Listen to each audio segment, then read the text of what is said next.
Praise the Lord. Hallelujah. ദൈവനാമകത്വപ്പെടുമാറാകട്ടെ. ഈ മിനിറ്റിൽ ദൈവത്തിൻ്റെ വചനവുമായി നിങ്ങളുടെ കൂടെ ചേർന്നിരിക്കുവാൻ സ്വർഗ്ഗത്തിൽ ദൈവം എനിക്ക് അനുവദിച്ചു തന്ന വലിയ കൃപയ്ക്കായി ഞാൻ ദൈവത്തിന് സ്തോത്രം ചെയ്യുന്നു. പ്രിയ സഹോദരങ്ങളെ, നിങ്ങൾ സുഖമായിരിക്കും ഞാൻ വിശ്വസിക്കുന്നു. കർത്താവ് നിങ്ങൾ അനുഗ്രഹിക്കട്ടെ. ലോകരാജ്യങ്ങളിൽ നിന്നെല്ലാം കഴിഞ്ഞ ദിവസങ്ങൾ ഒത്തിരി ആൾക്കാർ ദൈവത്തിൻ്റെ വചനം കേട്ടിട്ട് ഞങ്ങളെ വിളിക്കുകയുണ്ടായി. വിളിച്ച എല്ലാവർക്കും നന്ദി പറയുന്നു. ഞങ്ങൾ നിങ്ങളെ ഓർത്ത് പ്രാർത്ഥിക്കുന്നുണ്ട്. കർത്താവ് നിങ്ങൾ അനുഗ്രഹിക്കട്ടെ. പ്രത്യേകിച്ച് വിശേഷാൽ നിങ്ങൾ ഇന്ത്യക്ക് വേണ്ടി പ്രാർത്ഥിക്കുക. കർത്താവ് നിങ്ങൾ അനുഗ്രഹിക്കട്ടെ. ഇത് അന്ത്യകാലമാണ്. ഈ അന്ത്യകാലഘട്ടത്തിൽ കർത്താവിൻ്റെ വരവാസനമായ ഈ കാലഘട്ടത്തിൽ നമ്മൾ ലോകരാജ്യങ്ങൾക്ക് വേണ്ടി പ്രാർത്ഥിക്കുന്ന കൊടുത്ത് ഇന്ത്യ മഹാരാജ്യത്തിന് വേണ്ടി പ്രാർത്ഥിക്കുക. കർത്താവ് നിങ്ങൾ അനുഗ്രഹിക്കട്ടെ. നിങ്ങൾ ഇരിക്കുന്ന സ്ഥാനത്തിന് വേണ്ടി, നിങ്ങളായിരിക്കുന്ന സ്ഥാനം ഞങ്ങളും നിങ്ങൾക്ക് വേണ്ടി പ്രാർത്ഥിക്കുന്നു.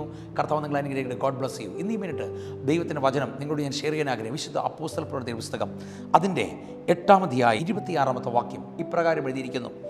അനന്തരം ദൈവത്തിൻ്റെ ദൂതൻ പീലിപ്പോസിനോട്, നീ എഴുന്നേറ്റ് തെക്കോട്ട് യെരുശലേമിലെ ഗസയ്ക്ക് നിർജ്ജനമായ വഴിയിലേക്ക് പോക എന്ന് പറഞ്ഞു. ഒരു നിമിഷം പ്രാർത്ഥിക്കാം. പരിശുദ്ധ കർത്താവേ എന്നുള്ള ദൈവമേ, ബന്യമേറിയ നല്ല സമയത്തിനായി അങ്ങ് സ്തുതിക്കുന്നു, സ്തോത്രം ചെയ്യുന്നു. കർത്താവേ, ഈ മിനിറ്റ് അങ്ങ് ഈ വചനത്തിലൂടെ സംസാരിക്കണമേ ഞാൻ പ്രാർത്ഥിക്കുകയാണ്. അങ്ങയുടെ കൃപ കൊണ്ട് നിറയ്ക്കണം. വചനം കേൾക്കുന്ന സകല പേരുടെ മേലും ഒരു ദൈവപ്രവൃത്തി അയക്കുന്ന കൃപയ്ക്കായി സ്തോത്രം ചെയ്യും. കൃപയാൽ നിറയ്ക്കും. യേശുവിൻ്റെ നാമത്തിൽ പിതാവേ, അമേൻ, അമേൻ, അമേൻ. സ്തോത്രം. പ്രിയ സഹോദരങ്ങളെ, വിശുദ്ധ ബൈബിൾ ഇപ്രകാരം എഴുതിയിരിക്കുന്നു. അപ്പോസ്തല പ്രവൃത്തി പുസ്തകം അതിൻ്റെ 8-ാമത്തെ അധ്യായം 26-ാമത്തെ വാക്യം മുതൽ അതിൻ്റെ 40-ലുള്ള വാക്യം മുതൽ പരിശോധിക്കുന്ന സമയത്ത് ഒരു വ്യക്തിയെ നിങ്ങൾക്ക് കാണാം. വിശുദ്ധ അപ്പോസ്തലനായിരിക്കുന്ന പീലിപ്പോസ്. കാരണം 8-ാം അധ്യായത്തിൻ്റെ 5-ാമത്തെ വാക്യം മുതൽ പഠിക്കുന്ന സമയത്ത് ആ പീലിപ്പോസ് എന്ന് പറഞ്ഞ ഈ മനുഷ്യനെ ദൈവം ശക്തമായി ഉപയോഗിക്കപ്പെട്ട ഒരു കാലഘട്ടം. കാരണം സഭ ഭയങ്കരമായി പീഡനം അനുഭവിക്കുന്ന കാലഘട്ടത്തിൽ മറ്റുള്ളവരെല്ലാം ചിന്നിച്ചെതറിപ്പോയപ്പോൾ പീലിപ്പോസ് കർത്താവിൻ്റെ കൃപയെ ആശ്രയിച്ച് കർത്താവിനെ രക്ഷിതാവായി സ്വീകരിച്ച പീലിപ്പോസ് കർത്താവിനോട് എരിവോടെ പ്രവർത്തിക്കാൻ തീരുമാനിച്ചു. ആ അത്ഭുതങ്ങളും അടയാളങ്ങളും ചെയ്ത് നിൽക്കുന്ന സമയത്ത് വിശുദ്ധ ബൈബിൾ എഴുതിയിരിക്കുന്നു. അനന്തരം കർത്താവിൻ്റെ ദൂതൻ പീലിപ്പോസിനോട്, നീ എഴുന്നേറ്റ് തെക്കോട്ട് യെരുശലേമിൽ ഗസയ്ക്കുള്ള നിർജ്ജനമായ വഴിയിലേക്ക് പോക എന്ന് പറഞ്ഞു.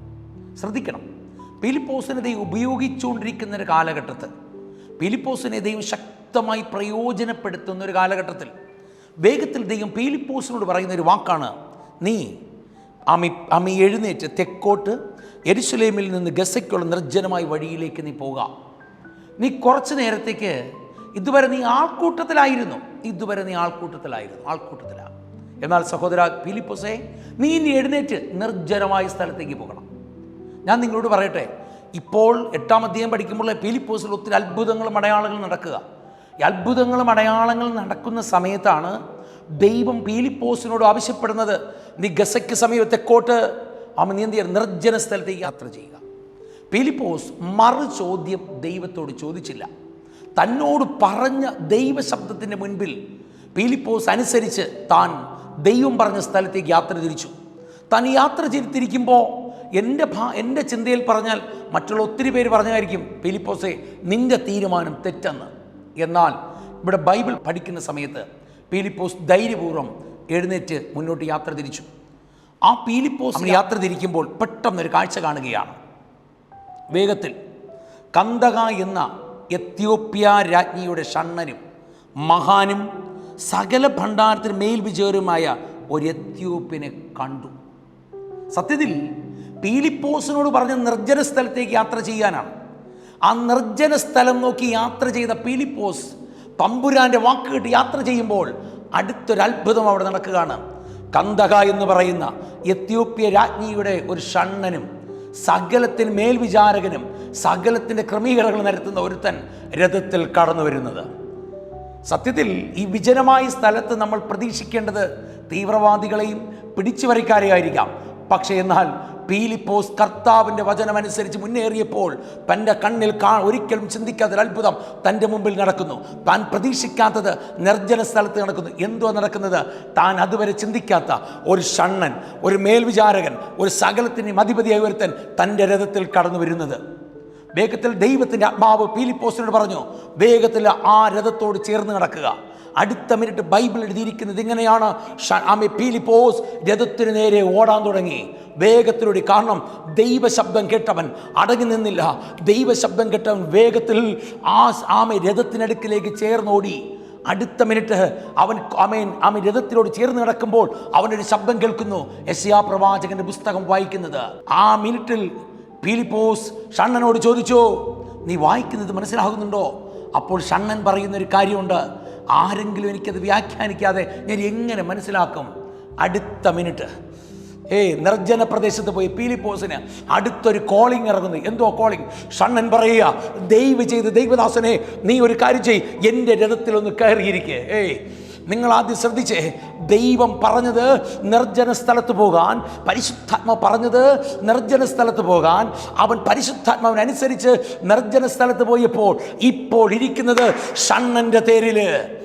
ഇന്ന് പകൽ വചനം ശ്രദ്ധിക്കളോട് പറയാം, ദൈവത്തെ അനുസരിച്ചാൽ നിന്റെ ലൈഫിനെ തിരിക്കാൻ അവന് കഴിയും. നീ എവിടെ ഇരിക്കണം, എന്ത് തിന്നണം, എന്ത് കുടിക്കണമെന്ന് ദൈവത്തെ അനുസരിക്കുന്നവനെ മാനിക്കുന്ന ഒരു ദൈവമുണ്ട്. നിങ്ങൾ ഇരുന്ന് ശ്രദ്ധിച്ചേ, പീലിപ്പോസ് ശക്തമായി ഉപയോഗിക്കപ്പെട്ട ഒരു കാലഘട്ടത്തിൽ പീലിപ്പോസിനൊരു ദൈവം പറയുന്നത്, നീ നിർജ്ജന സ്ഥലത്ത് പോകണം, ആരുമില്ലാത്ത സ്ഥലത്തേക്ക് യാത്ര ചെയ്യണം. അവിടെ പിടിച്ചുവരിക്കാർ കാണാം, അവിടെ കള്ളന്മാർ, കൊലപാതകൾ കാണാം. പക്ഷെ പീലിപ്പോസ് ഒന്നും ചിന്തിക്കാതെ യാത്ര തിരിച്ചു. ഒന്നും ചിന്തിക്കാതെ യാത്ര തിരിച്ചു. അവൻ എന്ത് കാണുമെന്ന് അവൻ അറിയത്തില്ല. പക്ഷെ ദൈവമക്കളെ, നിങ്ങൾ കണ്ടോ, തമ്പുരാൻ അയച്ചിട്ടുണ്ടെങ്കിൽ അടുത്തവൻ ഇരിക്കുന്നത് എത്യോപ്യ രാജ്ഞിയുടെ ഷണ്ണൻ്റെ തേരിൽ. ഇന്ന് ഈ മിനിറ്റ് നിന്നെ പ്രൊമോട്ട് ചെയ്യാൻ ആരുമില്ല, നിന്നെ സഹായിക്കാൻ ആരുമില്ല എന്ന് ചിന്തിച്ചുകൊണ്ടിരിപ്പുണ്ടോ? പ്രിയ സുഹൃത്തെ, നിന്നെ മാനിക്കുന്നൊരു ദൈവമുണ്ട്, നിന്നെ സഹായിക്കുന്നൊരു ദൈവമുണ്ട്. നിനക്കൊന്ന് വിശ്വസിക്കാൻ പറ്റുമോ? നീ എവിടെ ഇരിക്കണം, നീ എങ്ങനെ താമസിക്കണം തീരുമാനിക്കുന്നൊരു ദൈവമുണ്ട്. പീലിപ്പോസ് നോക്ക്, നിർജ്ജന സ്ഥലത്ത് പോയപ്പൻ ഇപ്പോൾ ഷണ്ണൻ്റെ തേരിലിരിക്കുന്നു. എങ്ങനെ ഇരുന്നു? എപ്പോൾ അവൻ്റെ വാഗ്ദത്വം, അവൻ്റെ ശബ്ദം എപ്പോൾ കേട്ടോ അതുമുതൽ അവൻ്റെ ലൈഫ് തിരിയാൻ തുടങ്ങി. ഇന്ന് പകൽ ഈ സമയത്ത് ദൈവജനം ശ്രദ്ധിക്കുക, നിന്നോട് പറയാം, നിൻ്റെ ലൈഫ് തിരിയാൻ പോവുക, നിൻ്റെ അവസ്ഥ തിരിയാൻ പോവുക, നിൻ്റെ അവസ്ഥ തിരിയാൻ പോവുക, നിന്റെ സാഹചര്യങ്ങൾ മാറാൻ പോകുക.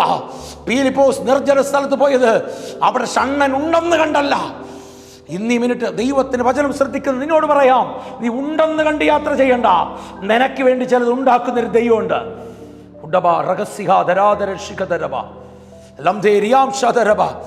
ഇന്നീ മിനിറ്റ് നിനക്കൊന്ന് വിശ്വസിക്കാൻ കഴിയുമോ? ഇതാ നോക്ക്, ഷണ്ണൻ്റെ മേൽ ആ പ്രവൃത്തി നടന്നു.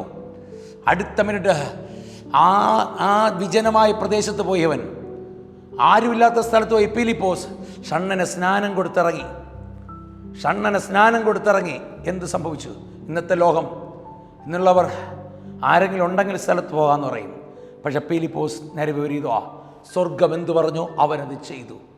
ഇപ്പോൾ ഇരിക്കുന്ന ഷണ്ണനോട് തേരില്ല. നിൻ്റെ പൊസിഷൻ ചേഞ്ച് ചെയ്യുന്നൊരു ദൈവമുണ്ട്. ഇന്ന് ഈ മിനിറ്റ് ഞാൻ വേഗത്തിൽ ചുരുക്കി പറയാം, നിൻ്റെ പൊസിഷൻ ചേഞ്ച് ചെയ്യുന്ന ദൈവമുണ്ട്. ആ ദൈവത്തെ വിശ്വസിക്കാൻ പറ്റുമോ? പീലിപ്പോസ് കണ്ടോ, ശക്തമായി ഉപയോഗിക്കപ്പെട്ട സമയത്ത് തമ്പുരാൻ പറഞ്ഞ വാക്ക് കേട്ടു. ആ വാക്ക് അവൻ ഒരിക്കലും പാഴായില്ല. ഇന്നീ മിനിറ്റ് ഞാൻ നിങ്ങളോട് പറയട്ടെ, ഈ ദൈവവചനം മുറുകെ പിടിക്കുക. തമ്പുരാൻ നിന്നെ ഉപേക്ഷിക്കത്തില്ല, തമ്പുരാൻ നിന്നെ കളയത്തില്ല, അവൻ നിന്നെ വർദ്ധിപ്പിക്കും. പീലിപ്പോസ് തമ്പുരാൻ്റെ വാക്ക് കേട്ടെങ്കിൽ ഇപ്പോൾ ഇരിക്കുന്ന എവിടെയാ? ഷണ്ണൻ്റെ തേരിൽ. സുഹൃത്തെ, നിന്നെ എവിടെ ഇരുത്തണമെന്ന് അവനറിയാം. നീ ഏത് പൊസിഷൻ തമ്പുരാൻ അറിയാം. ഏൽപ്പിക്കാമോ? ഒന്ന് പ്രാർത്ഥിക്കാം. പരിശുദ്ധ കർത്താവേ, എന്നുള്ള ദൈവമേ, ഈ മിനിറ്റ് വചനം ശ്രദ്ധിച്ച ഈ പ്രിയ സഹോദരങ്ങൾക്കായി പ്രാർത്ഥിക്കുന്നു. പീലിപ്പോസ് തമ്പുരാൻ പറഞ്ഞ വാക്കേട്ട് യാത്ര ചെയ്തപ്പാ, നിർജ്ജനമായ സ്ഥലത്തേക്ക് യാത്ര ചെയ്തേ. തമ്പുരാനെ, അതവൻ്റെ ലൈഫ് തിരിച്ചെങ്കിൽ ഇന്ന് ഈ മിനിറ്റ് തങ്ങളുടെ ലൈഫിനെ അങ്ങ് അനുഗ്രഹിച്ച് വർദ്ധിപ്പിക്കുന്ന കൃപയ്ക്കായി സ്തോത്രം ചെയ്യുന്നു. എൻ്റെ മക്കളെ അനുഗ്രഹിച്ച് പ്രാർത്ഥിക്കുന്നു. കൃപയാൽ സഹായിക്കും യേശുവിൻ്റെ നാമത്തിൽ പിതാവേ. ആമേൻ. God bless you. കർത്താവ് നിങ്ങളെ അനുഗ്രഹിക്കട്ടെ. ആമേൻ.